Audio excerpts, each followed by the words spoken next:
Today on State Focus, the supercharged 6-litre machines at Portland Raceway. We find out what the team at South Coast Drag Racing are up to, if we can catch them. Well, drag racing is certainly not for the faint-hearted. The cars at South Coast Raceway in Portland are more than supercharged, and so is one of their drivers, Scott Cleary from the South Coast Drag Racing Association, who joins us on the line now. Good morning, Scott. How are you this morning? Good, Peter. How are you? I'm doing all right for a Sunday. Now, tell us all about the sport and how exhilarating it is. Oh, it's a fantastic sport. It's quick, it's exciting, it's a great spectator sport with a race every few minutes. It's currently one of the quickest growing motorsports in Australia. It's one that anyone can participate in from ages 8 through to 80 at all different levels.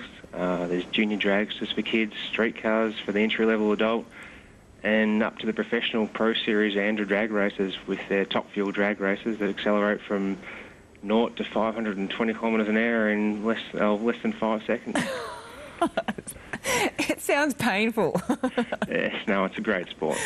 Look, let's talk about this. The only permanent Andrew track is actually with you guys at Portland there, and you have taken out loans to actually fund this track over the past 5 years.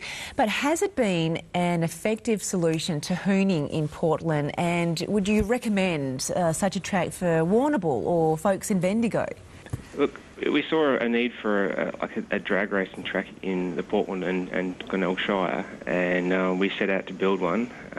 We started using the Portland Airport, and when that was no longer available to us, a couple of members in the club got together and decided to look into building a track. We applied to the Portland Council after receiving a lease on some land. We received a permit in 2001 to build the track. And with the help of some local businesses and some very dedicated club members, we set out and started excavation work on the land. We tried for 4 long years to get some funding for the track, but unfortunately that wasn't to be. And we look at other avenues to get the money. And a couple of club members got together with another local business person, and we took out an overdraft loan for $120,000 to finish what we needed to get started, and the track opened in February 2006 and has been running very successfully ever since then. So it's been great for the Portland Shire. It's attracting hundreds of competitors and thousands of spectators each year since then. So you've made it possible. We have. I mean, the avenues to get the funding, it's there.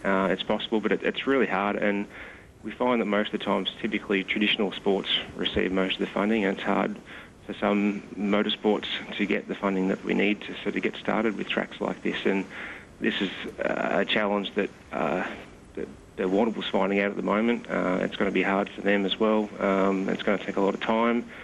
And, even Melbourne doesn't have a dedicated Andrew drag racing facility. They had Calder Park, which has closed down recently. Doesn't provide any drag racing in Victoria, and I know there's a group of guys in Melbourne that are trying to get a dedicated drag track in Melbourne as well for a baseline for Andrew drag racing in Victoria, which we don't have currently at the moment.